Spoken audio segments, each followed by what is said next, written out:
यो अन्तः सुखो अन्तरारामः तथान्तर्ज्योतिरेव यः स योगी ब्रह्मनिर्वाणं ब्रह्मभूतोऽधिगच्छति।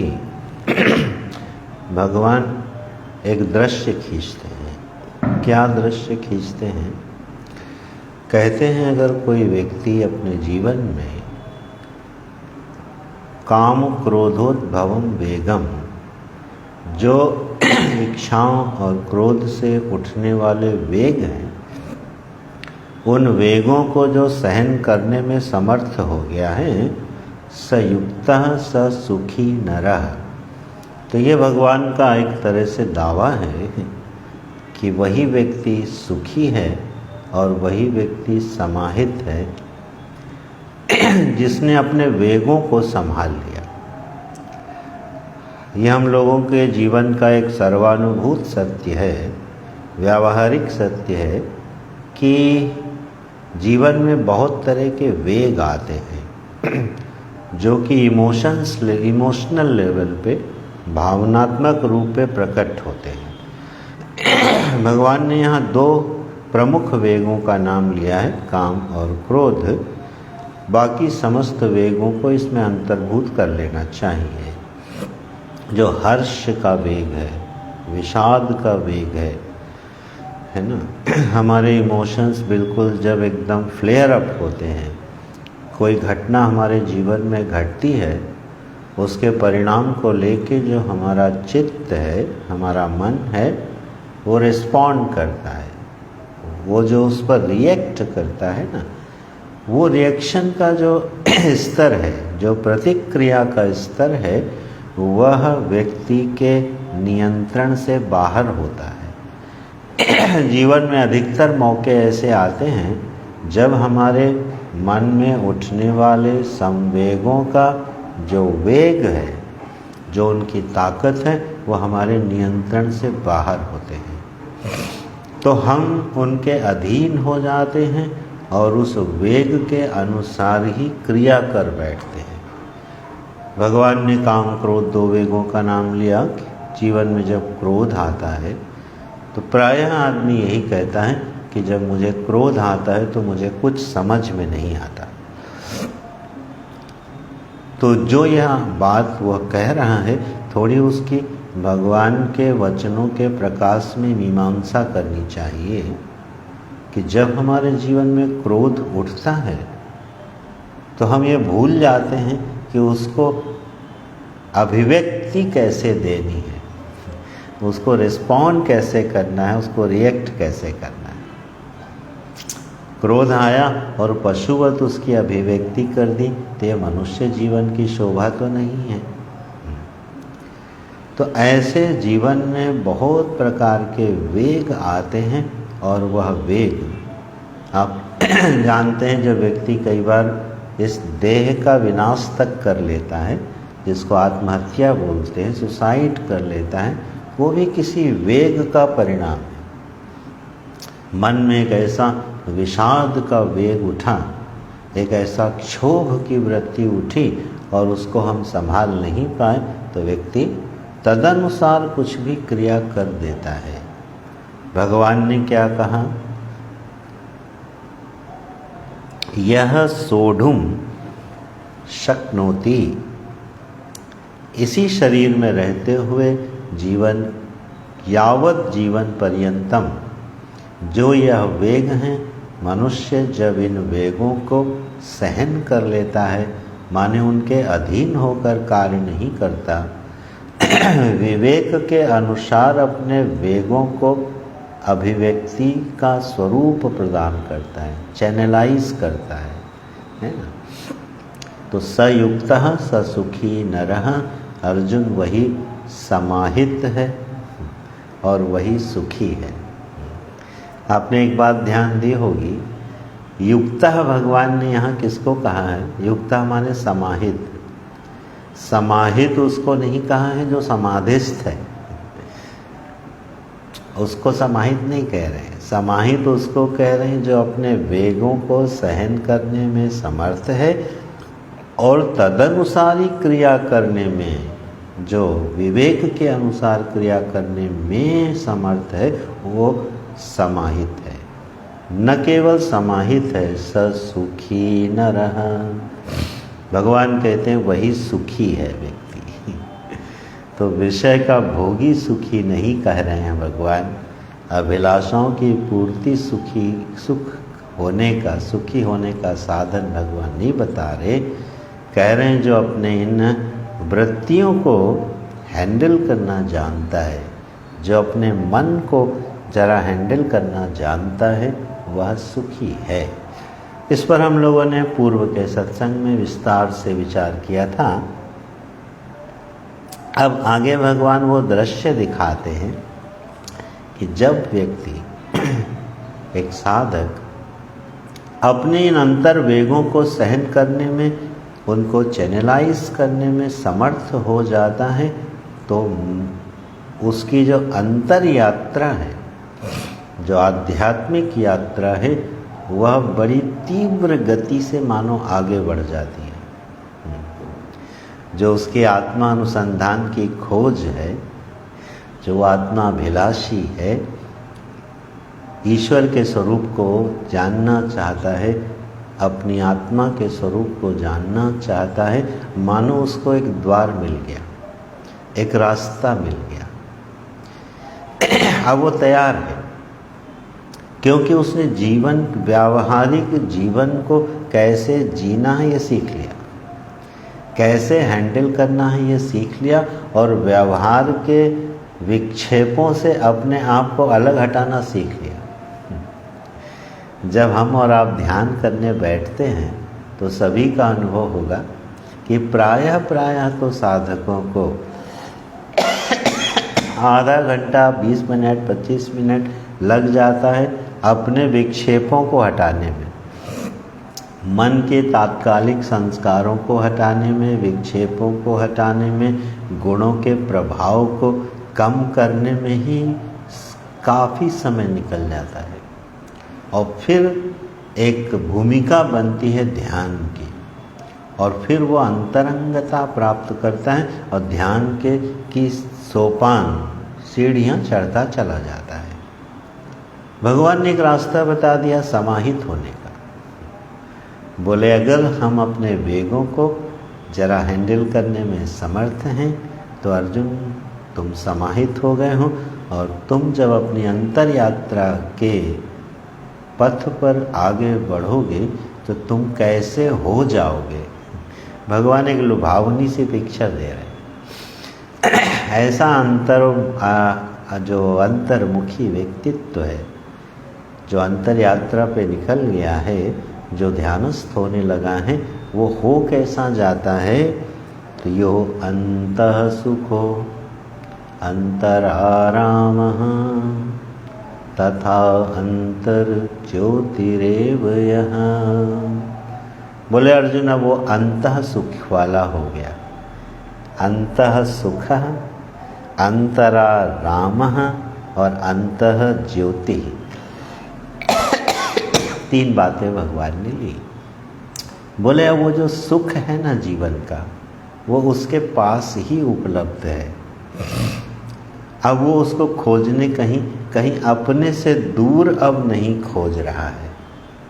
अब ये कितनी बड़ी उपलब्धि होती है जीवन में कि अब वह सुख जो है मानो हमारी पूंजी हो गया, हमारी अपनी संपदा हो गई, मानो हम उसके मालिक हो गए। अंतः सुख का यही मतलब होता है कि अब हमारे सुख को न तो मुझे बाहर ढूंढने जाना है और न ही बाहर की कोई चीज़ मेरे सुख को बिगाड़ सकती है। ये दोनों बातें ध्यान रखिएगा, क्योंकि एक गंभीर साधक बाहर सुख नहीं ढूंढता, तभी वो साधक होता है, तभी वो अध्यात्म पथ का पथिक कहलाता है। जब वो सुख का मार्ग बाहर नहीं ढूंढता है, वो समझ चुका होता है और उसने वो द्वार बंद कर दिए होते हैं, और अब वह उस सुख को कहीं अपने आप में देखना शुरू कर देता है, अनुभव करना शुरू कर देता है। लेकिन यहाँ एक झंझट होती है, एक समस्या आती है कि बाहर की बदलती हुई परिस्थितियाँ साधक के अंतः सुख को कई बार हिला डुला देती हैं।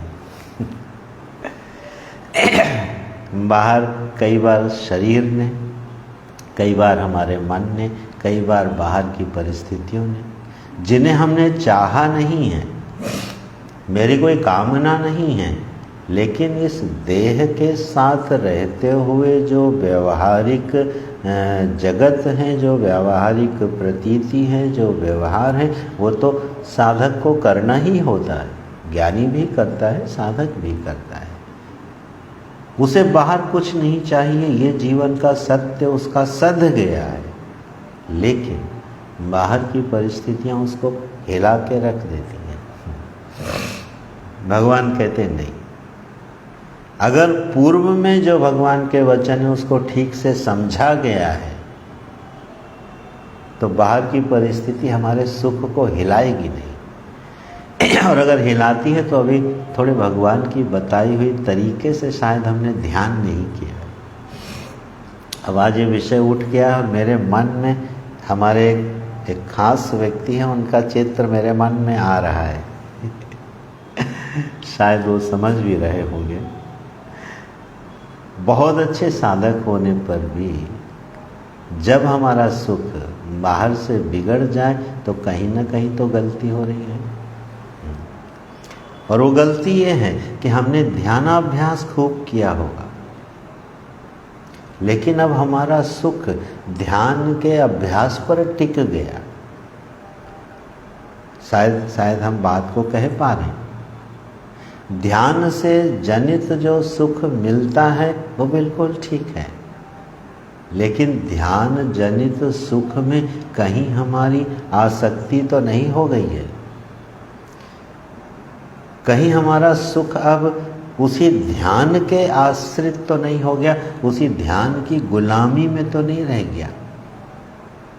और अक्सर ऐसा होता है, ध्यानाभ्यासी का सुख उसके ध्यान का गुलाम बन जाता है। और जब शरीर साथ नहीं देता, मन साथ नहीं देता, परिस्थिति साथ नहीं देती और एक दिन नहीं देगी, तो सुख जरा विदा हो जाता है। जो मानसिक भावनाओं के वेगों को सहन करने में समर्थ है, ये बड़ा कीमती वचन है भगवान का। छोटे बड़े सहस्रों वेग होते हैं जो हमें हिला के रखने, हमें मार्ग से हटा देने वाले होते हैं। उसी में यह भी आता है कि जब हमारा सुख सात्विक वस्तुओं पर भी आश्रित हो जाता है तो हमें कहीं न कहीं गुलाम बना देता है। भगवान कह रहे नहीं, संयुक्तः जो मेरे बताए रास्ते से समाहित हुआ अर्जुन, वह अंतः सुख है। अब उसका जो सुख है ना, वो किसी का गुलाम नहीं रहा। वृद्धावस्था और रुग्णता भी उस सुख को छीन नहीं सकती है। इस पर कभी ध्यान दीजिएगा। दृष्टांत हम लोगों के सामने रहे हैं, गुरुजन लोग रहे हैं, महापुरुष लोग रहे हैं, रमन महर्षि जैसे लोग रहे हैं और बड़े बड़े संत रहे हैं कि अगर रुग्णता अवस्था, जीर्ण शीर्ण होता हुआ शरीर हमारे सुख को हिला दे तो वो तो किसी अभ्यास पर टिका हुआ था, उसको अभी छोड़ा जा सकता है। भगवान के दिए हुए वचनों में, प्रकाश में उसको अभी छोड़ा जा सकता है। और जब हम इस सुख पर पहुंचते हैं तो अंतः सुख, ये बहुत बड़ा वाक्य बन जाता है। It's an absolute freedom, absolute independent happiness, भगवान उस अंतः सुख की बात कर रहे हैं। तो सुख कहाँ रहा? अंतः सुख, वो अपने आनंद स्वरूप के अस्तित्व के साथ मानो अभिन्न हो गया है।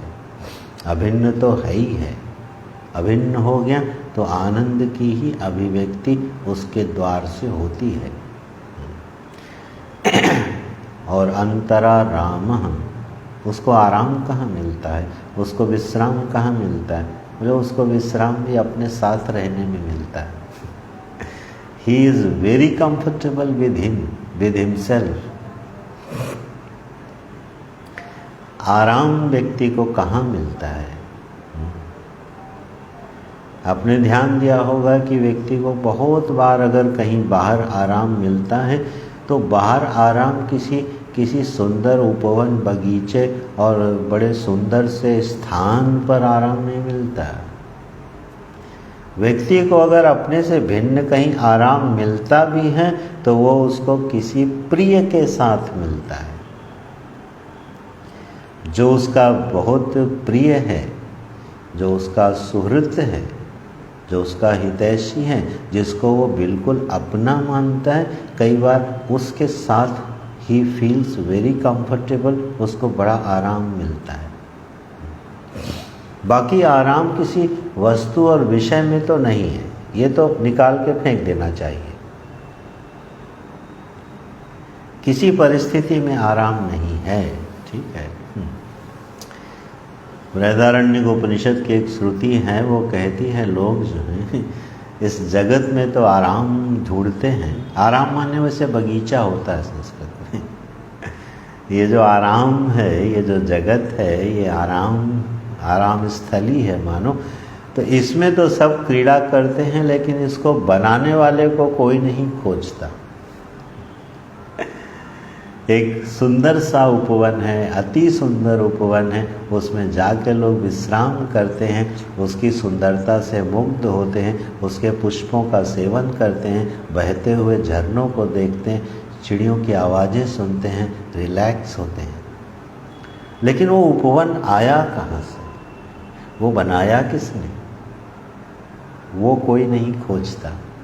तो आरामम पश्यति, हमारी श्रुति कहती है कि बगीचा तो सब देखते हैं, उसमें क्रीड़ा भी करते, बगीचे बनाने वाले को कोई पूछता नहीं, उससे कोई मिलना नहीं चाहता, उसका पता नहीं पूछता है। तो विषय ये है कि अंतरा राम, भगवान कह रहे हैं, उसको आराम कहाँ मिलता है? उसको आराम किसी बाग बगीचे उपवन में नहीं मिलता। अपने किसी प्रियतम के सानिध्य में भी अब उसको आराम नहीं मिलता। He is very comfortable with himself, वो अपने आप के साथ बहुत खुश है और बड़े आराम से वो अपने साथ रह सकता है।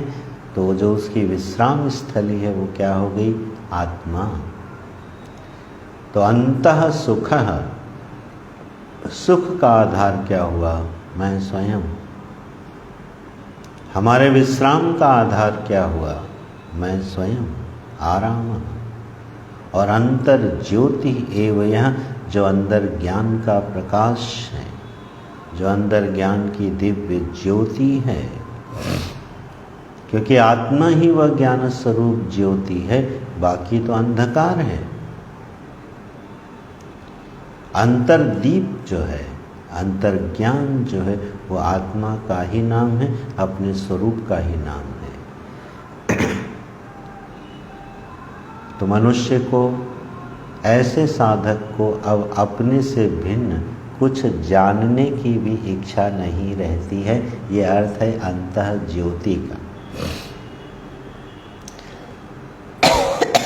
अब अपने से भिन्न वो किसी को जानना नहीं चाहता है। वो प्रकृति के वैभव को, विलास को नहीं जानना चाहता, अणु परमाणुओं की संरचना को नहीं जानना चाहता, जगत की व्यवस्था को नहीं जानना चाहता है। वह अपने ज्ञान स्रोत में, ज्ञान स्वरूप आत्मा में मानो अपनी जिज्ञासा को पूरी करके शांत हो गया है। तो अंतः ज्योति का मतलब यह है कि हमारी अपने से भिन्न कुछ और जानने की जो जिज्ञासाएं हैं उनका अंत हो जाना, उनकी समाप्ति हो जाना। 3 शब्द लिए भगवान ने, अंतः सुखः, अंतरारामः, अंतः ज्योतिरेव यः। ऐसा जो एक बड़ा प्यारा प्यारा सा, खूबसूरत सा, सुंदर सा एक साधक है, एक साधु है, एक भक्त है भगवान का, उसको क्या कह रहे हैं? स योगी ब्रह्म निर्वाणम ब्रह्मभूतोऽधिगच्छति। सहयोगी अर्जुन वही योगी हो गया, वही युक्त हो गया, वही मुझसे जुड़ गया, वही मेरे स्वरूप को ठीक से समझ ले लिया। अब भगवान कह रहे हैं उसके लिए वह तो योगी हो गया, वह युक्त हो गया। और ब्रह्म निर्वाणम, उसको क्या मिल गया? बोले ब्रह्म निर्वाण हो गया उसका। ब्रह्म निर्वाण शब्द यहाँ भगवान ने 3 श्लोकों में लगातार डाला है। आगे के जो 2 श्लोक आ रहे हैं ना, उसमें भी आपको ब्रह्म निर्वाण शब्द मिलने वाला है। 3 श्लोकों में लगातार एक ही शब्द का प्रयोग किया भगवान ने, ब्रह्म निर्वाण। तो जरूर ये एक कीमती शब्द होगा। भगवान के मुख से कोई शब्द 3-3 बार एक ही जगह पे लिया जाए तो जरूर कीमती होगा।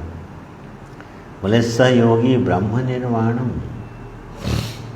ब्रह्म भूतोऽधिगच्छति, अधिगच्छति आपनोति, वह ब्रह्म स्वरूपता को ही प्राप्त हो जाता है, वह ब्रह्म रूप ही हो जाता है, वह योगी हो जाता है और उसका निर्वाण ब्रह्म में हो जाता है। निर्वाण माने होता है बुझ जाना, ठीक है। जैसे एक प्रदीप होता है ना, एक दीपक, जब तक उसमें तेल है, वह तेल जब तक उस दीपक में भरा हुआ है, उस दीप की ज्वाला बड़ी तेज प्रकाशित करती हुई जलती रहती है।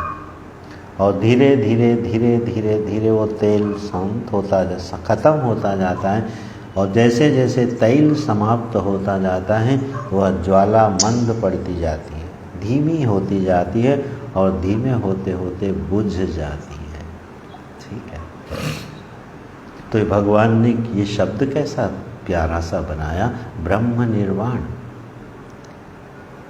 जो अज्ञान की धारा बह रही है, जो बहिर्मुखता की धारा बह रही है, जो मूर्खता और बेवकूफ़ी की एक वृत्ति प्रकाशित हो रही है, ठीक है, वह अपनी आत्मा के आगोश में धीरे धीरे शांत होती चली जाती है और ब्रह्म में जाके मानो बुझ जाती है। जितनी हमारी बुद्धि की उठापटक है, ये हमारी बुद्धि की जितने प्रश्न हैं, इस बुद्धि की जितनी खोज है,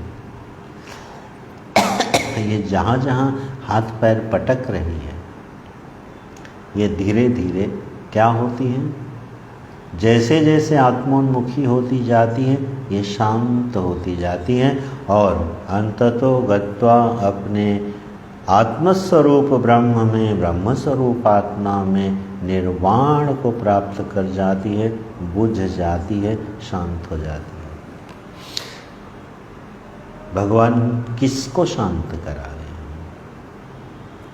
ये जो हमारा व्यक्तित्व है ना, इंडिविजुअलिटी है ना, जो पर्सनालिटी है, मानो कि दीपक की तरह जलती है।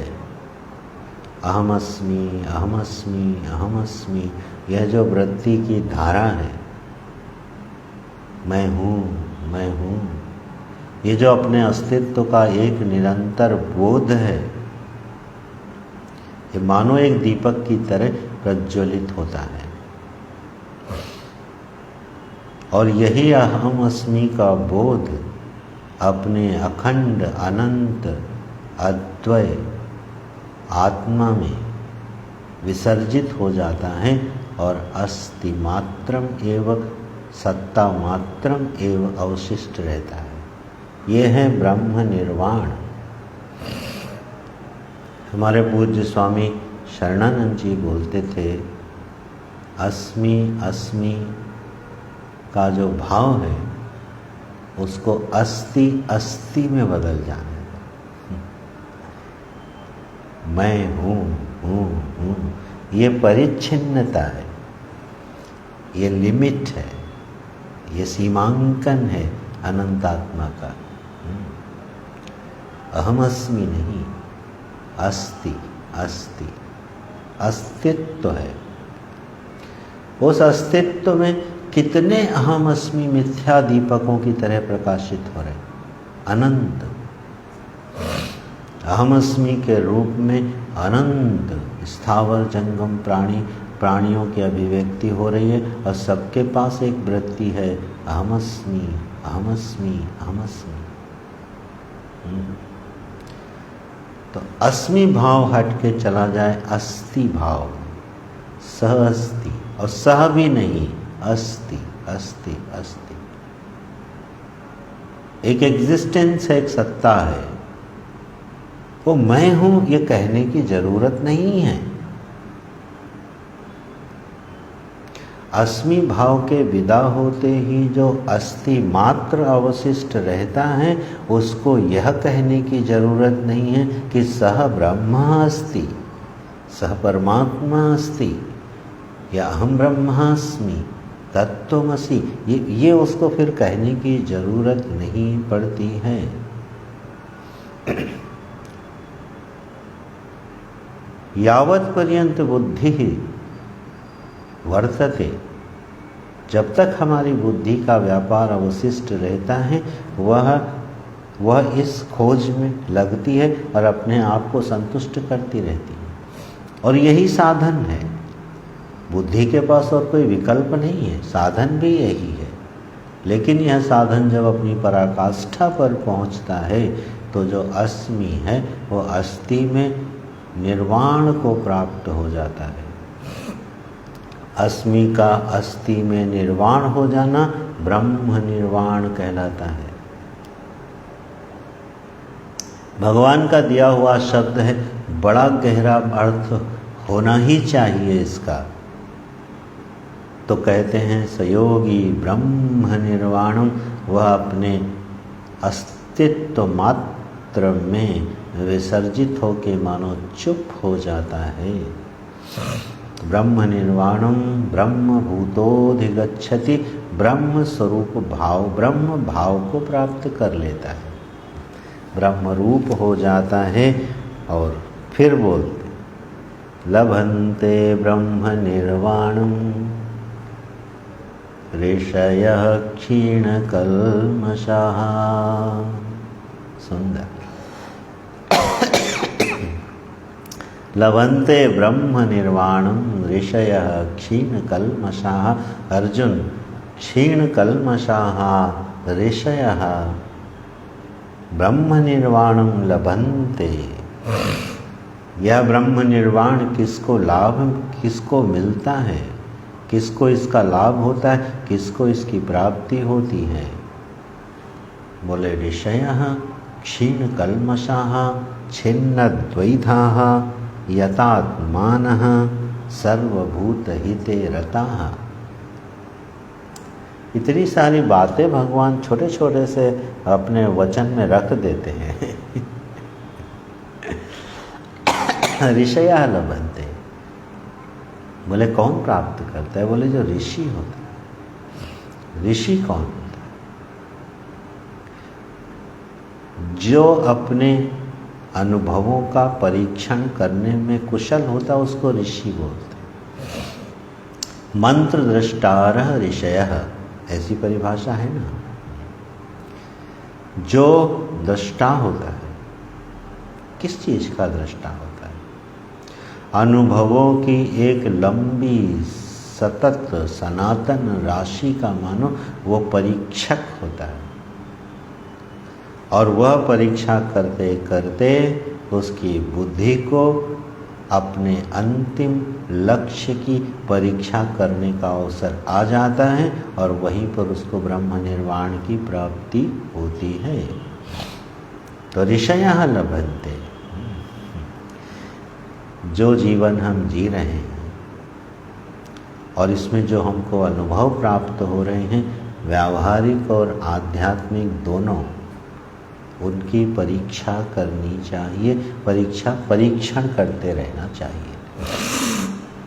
व्यावहारिक जीवन का भी कोई अनुभव बेकार न चला जाए, हमें कुछ बिना सिखाए न चला जाए।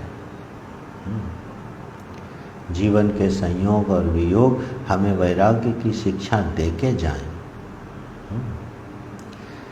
संयोग हमें आसक्ति और वियोग हमें दुख देके जाए नहीं। फिर ऋषि कहाँ हुआ? ऋषि कौन होगा? जो परीक्षण करता है क्या? संयोग से सुख और आसक्ति, वियोग से दुख और पीड़ा। यह इस अनुभव का इतना परीक्षण किया कि वो संयोग और वियोग से ऊपर चला गया, उसको बोलते हैं ऋषि। ऐसे अपने व्यावहारिक जीवन के सारे अनुभवों का जब कोई सावधानी से परीक्षण करता है अर्जुन, तो वो ऋषि हो जाता है, क्योंकि हमारी बुद्धि स्वभाव से सत्य का पक्ष लेने वाली होती है।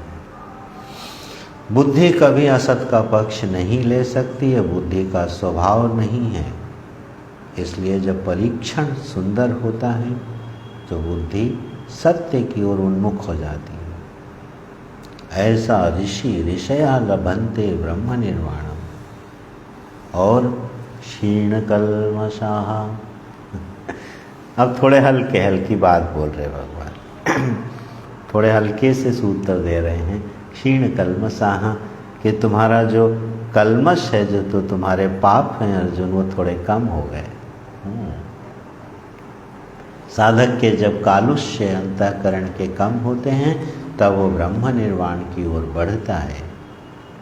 मोटा मोटा कालुष्य जो मनुष्य के जीवन में होता है, उसका नाम है राग और द्वेष। बस यही दो ऐसे कालुष्य हैं जो चित्त को भ्रमित किए रहते हैं, उसका नाम है राग और द्वेष। इसी से चित्त कलुषित होता है। तो जिसके जीवन से ये राग और द्वेष शिथिल पड़ गए हैं, क्षीण कल्मषाः, ये उसकी पाप और भोग की वृत्तियां कम हो गई हैं, ऐसा छिन्न द्वैधाः। संशय के बादल ना धीरे धीरे छंटते जा रहे हैं। जो अब ये छोटे छोटे से संशय हैं, मूर्खतापूर्ण संशय हैं, ये अब उठने बंद हो गए। जो बुद्धि नाना प्रकार के प्रश्न उठाती रहती थी, अब वो प्रश्न नहीं उठाती। समझ गई ये तो जगत का व्यवहार है, ये तो त्रिगुणात्मिका प्रकृति का प्रवाह है, ये तो ऐसे होता ही है। अब उस पर प्रश्न नहीं उठाती। ईश्वर दयालु है कि कठोर है, कर्मों का फल देता है कि नहीं देता, सज्जन पुरुष दुखी और असज्जन पुरुष सुखी दिखाई देते, ये भी अच्छे प्रश्न हुआ करते थे। किसी साधक के लिए ये प्रश्न बहुत अच्छे हो सकते हैं, लेकिन जब एक स्तर बढ़ता है तब ये प्रश्न नहीं होते हैं।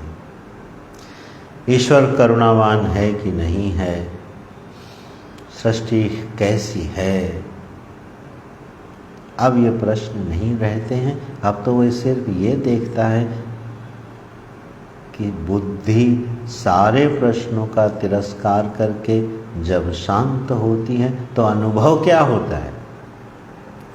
ब्रह्म निर्वाणम की बात भगवान कर रहे हैं ना। तो ये जो ब्रह्म निर्वाण है, ये इन प्रश्नों के उत्तर से नहीं खोजा जाता है। सारे प्रश्नों के गिर जाने का जब अवसर आता है तो उसके लिए शब्द दे रहे हैं प्यारा सा भगवान, छिन्न द्वैधाः छिन्न संशयाः। अब उसके जो संशय हैं वो थोड़ा छिन्न हो गए, शिथिल पड़ गए हैं, और यतात्मानः, वो चेष्टा करने में कभी चूकता नहीं। अपनी साधना के मार्ग को कभी शिथिल नहीं होने देता। वो किंचित आनंद की प्राप्ति से विभोर होकर के, आह्लादित और हर्षित होकर के अपनी साधना के द्वार को बंद नहीं करता।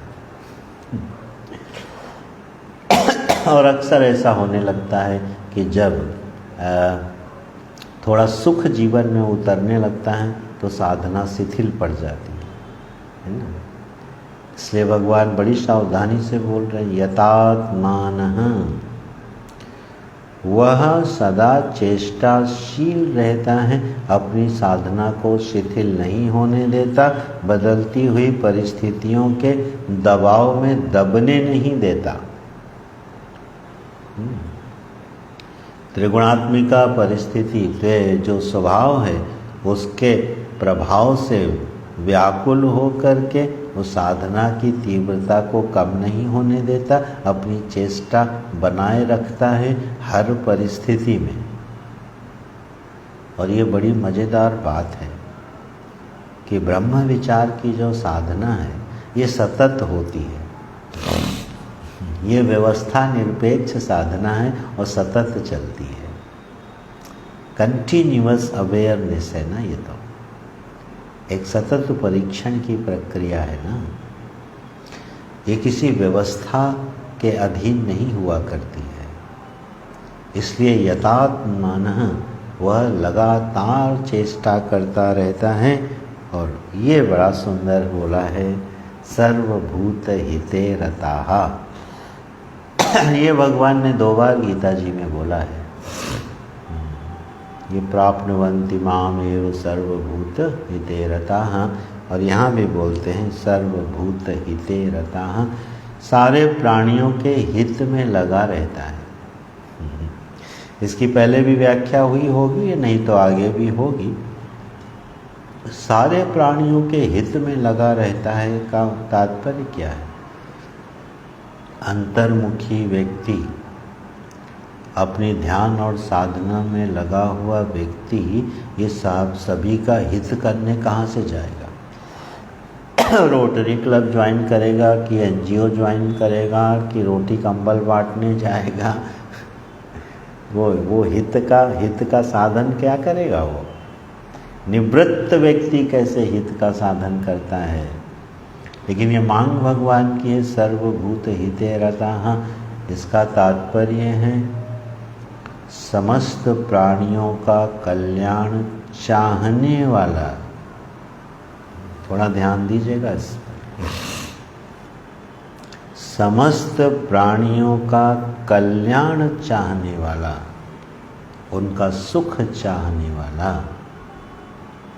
वो है सर्वभूत हिते रताः। सर्वे भवन्तु सुखिनः, सर्वे सन्तु निरामयाः, सर्वे भद्राणि पश्यन्तु मा कश्चित् दुःख भाग् भवेत्। ये प्रार्थना ऋषि की है ना उपनिषद में। कहाँ से, किस मनोभूमि से इस प्रार्थना ने जन्म लिया? सर्वे भवन्तु सुखिनः क्यों सोच रहा है? साधन तो वो अपने सुख का कर रहा है। योगी समाधि लगाता है, एक यति निवृत्त होकर आत्मचिंतन करता है, वो अपने सुख के लिए करता है कि जगत के सुख के लिए करता है? वो अपनी मुक्ति ढूंढ रहा है कि जगत की मुक्ति ढूंढ रहा है? इस फर्क को थोड़ा समझिएगा। मुक्ति वो अपनी ढूंढ रहा है, आनंद वो अपना ढूंढ रहा है, लेकिन वह अपना ही तो पूरा विश्व है। विश्व से हटके कुछ अपना होता है क्या? ढूंढ रहा है अपना, मिल रहा है सबको, आनंदित हो रहा है स्वयं, झरना बह रहा है सबके लिए। ये बड़ा सुंदर बिंदु है। ये सारे प्राणियों का सुख चाहने वाला, हित चाहने वाला। जैसे महाराज रंती देव ने भगवान से क्या मांगा? बोले भगवान आप ऐसा करो, मुझे सारे प्राणियों के हृदय में निवास दे दो, तो जो उनके जीवन में दुख आएंगे वो मैं भोग लूँगा और जो सुख आएंगे वो मैं उसको भोगने दूंगा। अब वो हो सकता है या नहीं, वो क्रियान्वित हुआ ये है या नहीं, ये महत्वपूर्ण नहीं है। महत्वपूर्ण ये है कि रंती देव सोच क्या रहे हैं, उनकी सोच कितनी बड़ी है। वो सभी का सुख चाहते हैं, उसी को सुहृत बोलते हैं। वो तो ईश्वर का ही स्वरूप है। तो जो एक साधक होता है, नो डाउट वो निवृत्ति परायण होता है, आत्मा अनुसंधान ही निवृत्ति परायण होता है। बहुमुखी बहुव्यापारशील नहीं होता, हो सकता नहीं साधना काल में। लेकिन वो क्या दुनिया से डिस्कनेक्ट होता है? नेवर। कोई भी व्यष्टि समष्टि से कभी डिस्कनेक्ट नहीं हो सकती। You cannot disconnect yourself from this universe because there is a relationship exists between you and the universe. Interwebbed relationship, interknitted relationship exists. वो हम और आप तोड़ नहीं सकते। समष्टि से व्यष्टि टूट जाए वो जिंदा ही नहीं रह सकता। पंचभूतों से निर्मित शरीर पंचभूतों से हट के जिंदा रह सकता है क्या? जीवित रह सकता है? ये श्वास और प्रश्वास जो व्यष्टि वायु है, ये समष्टि वायु से अलग होके क्या हमें प्राणन करा सकती है? संभव नहीं है। व्यष्टि मन समष्टि मन से छूट सकता है क्या? नहीं। निवृत्त होने का मतलब डिस्कनेक्ट होना नहीं होता। इसलिए भगवान ने ऐसे साधक के लिए क्या बोला? सर्वभूत हिते रता। और ये बड़ी प्यारी सी वृत्ति है और बड़ा बड़ा सुकून देती है और बड़ी उदारता देती है। मैं आपको सच कह रहा हूँ, जब हमारा मन एक बार इस प्रार्थना के भाव से भरता है कि सभी सुखी हो जाएं, उस समय यह ना सोचना कि सभी सुखी कैसे हो सकते हैं, संसार में सुख और दुख तो ये अनिवार्य अंग हैं, pair of opposites is a compulsory part of the life, ये दुनिया में हो नहीं सकता। बुद्धि के इस प्रश्नों को थोड़ी देर के लिए बाहर फेंक दो। नहीं तो ऋषि प्रार्थना नहीं कर सकता था सर्वे भवन्तु सुखिनः की। उस प्रार्थना का मतलब ये है कि हमारा हृदय, हमारा रोम रोम एक बार ये पुकार उठे और कह उठे कि हे परमात्मा सर्वत्र शांति होवे, सभी को अपना मार्ग मिले, सभी जीवन की ऊंचाइयों को छुएं, जीवन में ज्ञान का प्रकाश हो, सभी के हृदय आनंदित और आलोकित हो। ऐसा भाव मेरे मन में आना चाहिए। उसी को बोलते हैं सर्वभूत हिते रताः। रताः माने तो वो रमण करना होता है। वो अपने आत्मा में माने इंडिविजुअलिटी में रमण नहीं करता है, वो टोटलिटी में रमण करता है। तो देखो भगवान ने क्या कहा, जरा ध्यान से ये शब्द पकड़ लें हम लोग। लभन्ते ब्रह्म निर्वाणम ऋषयः क्षीणकल्मषः छिन्नद्वैधा यतात्मानः सर्वभूत हिते रताः। एक एक शब्द हमको छू जाए मानो तो होगा क्या? बोले ब्रह्म निर्वाणम लभन्ते। आई रिपीट, यहाँ 3 श्लोकों में भगवान लगातार ये शब्द बोलते हैं। पहले क्या बोले? स योगी ब्रह्म निर्वाणम ब्रह्म भूतोऽधिगच्छति। अभी क्या बोल रहे हैं? लभन्ते ब्रह्म निर्वाणम ऋषयः क्षीणकल्मषाः।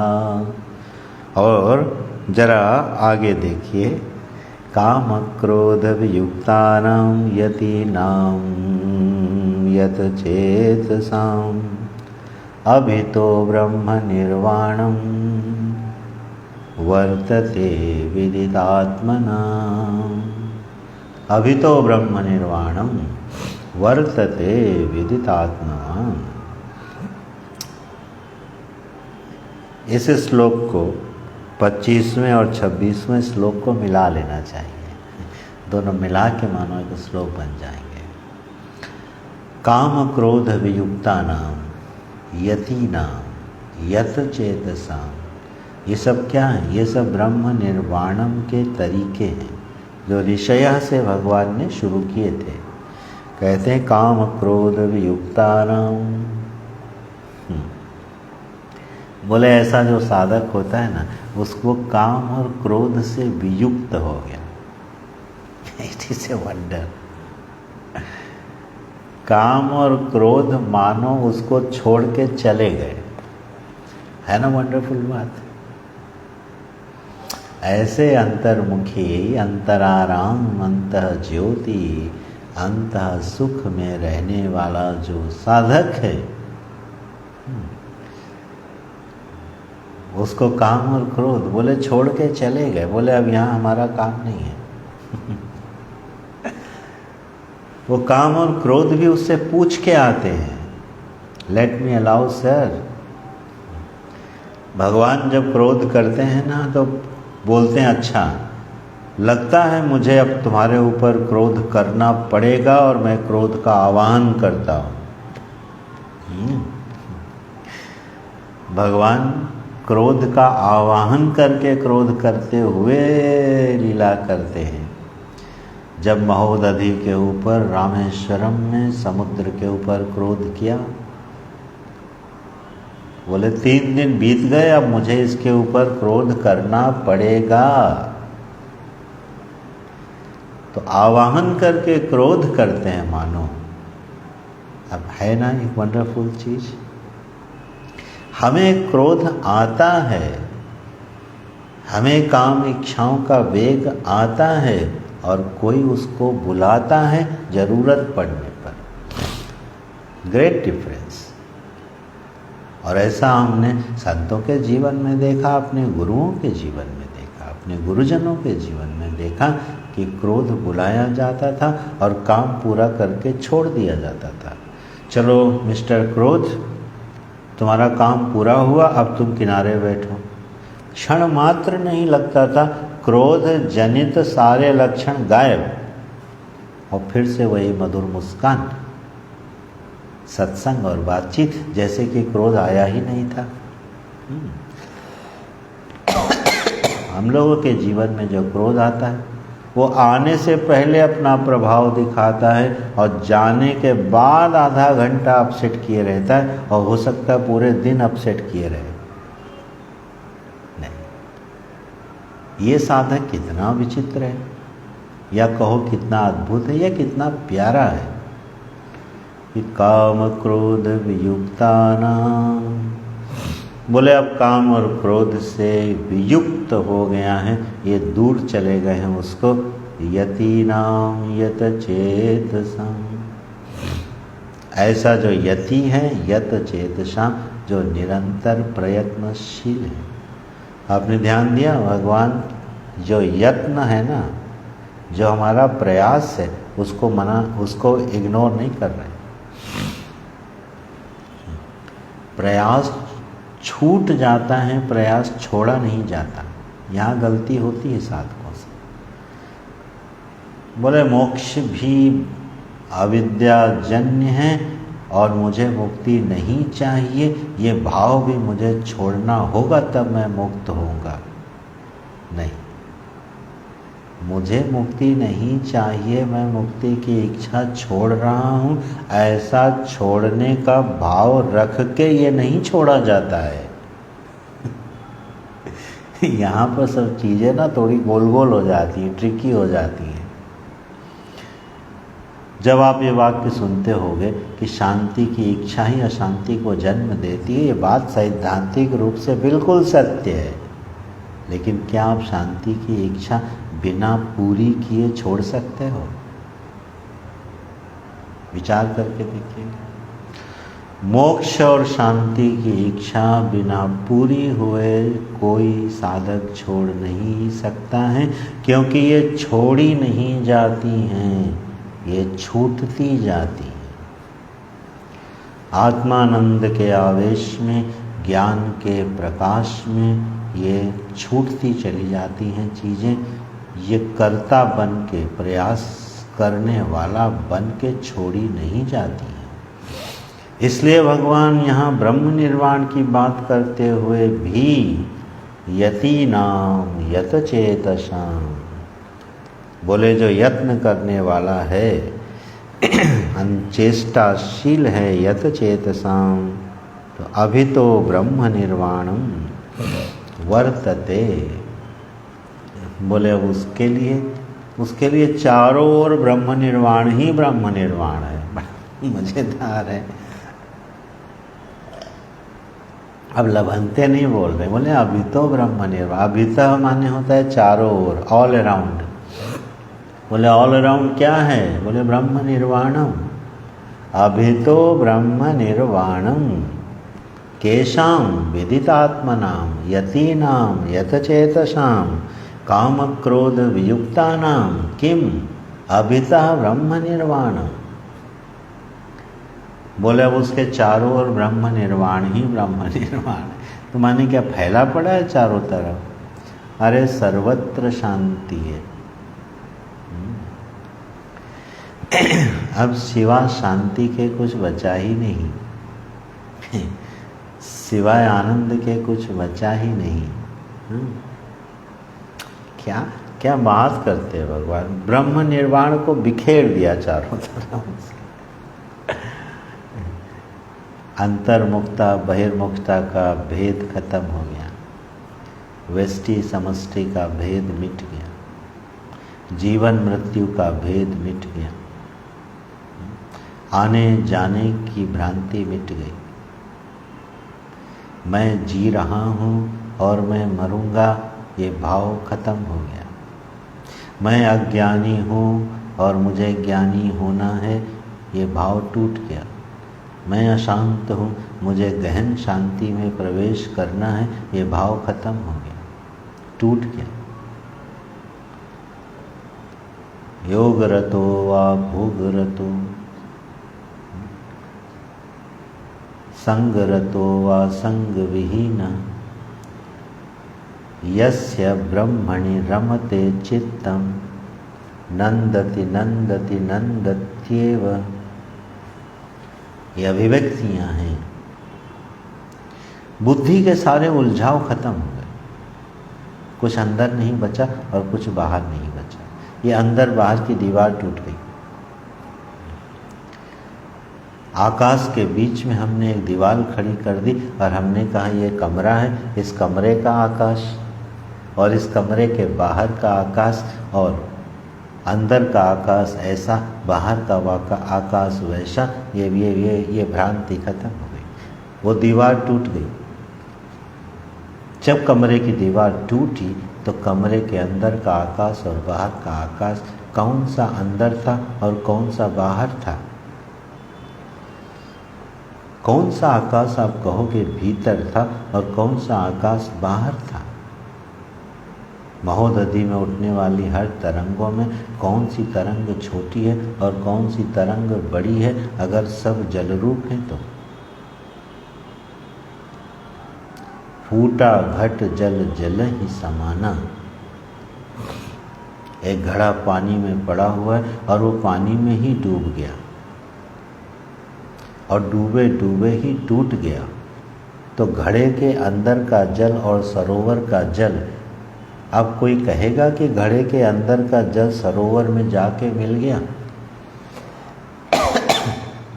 कौन सा जल अंदर था और कौन सा जल बाहर था? उस घट का जो कि सरोवर के अंदर डूबा हुआ है, उस डूबे हुए घड़े में कौन सा जल अंदर है और कौन सा जल बाहर है? लेकिन वही घड़ा जब हम बाहर निकाल लाते हैं तो घड़े के अंदर का जल घटस्थ जल है और सरोवर का जल उससे दूर सरोवर का जल है। उन दोनों में दूरी हो गई।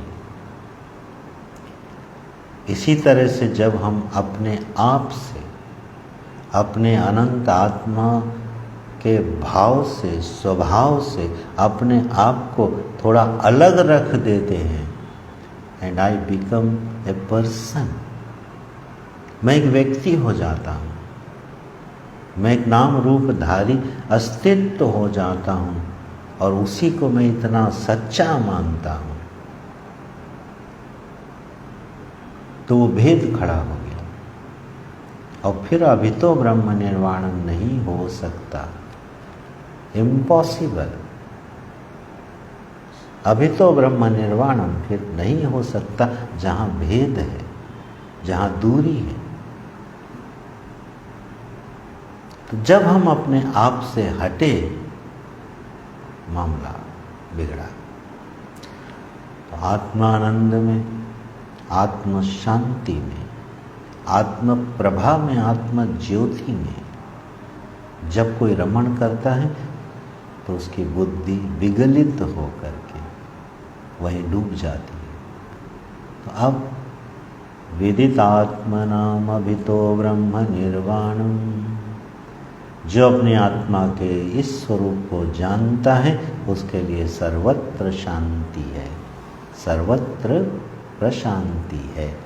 ऐसा सुंदर एक भगवान ने क्या दिया,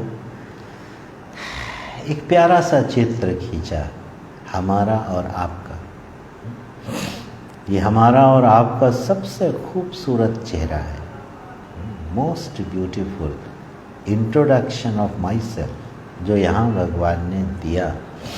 पूर्व के इतने श्लोक जो हम लोगों ने अध्ययन किए, संभवतः सर्वकर्माणि मनसा संन्यस्य से यहाँ तक जो विषय चला वो आत्मदर्शी का, आत्म प्रमा का, अपने आप से अपने आप को मिलने का विषय भगवान ने उठाया था।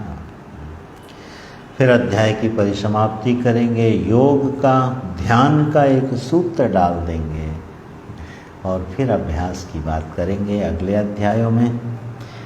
इस अध्याय के भी 2-3 श्लोक अवशिष्ट हैं। गुरुजनों की कृपा से, भगवत कृपा से हम लोग इस पर विचार करेंगे। बोलो जगन्नाथ भगवान की जय।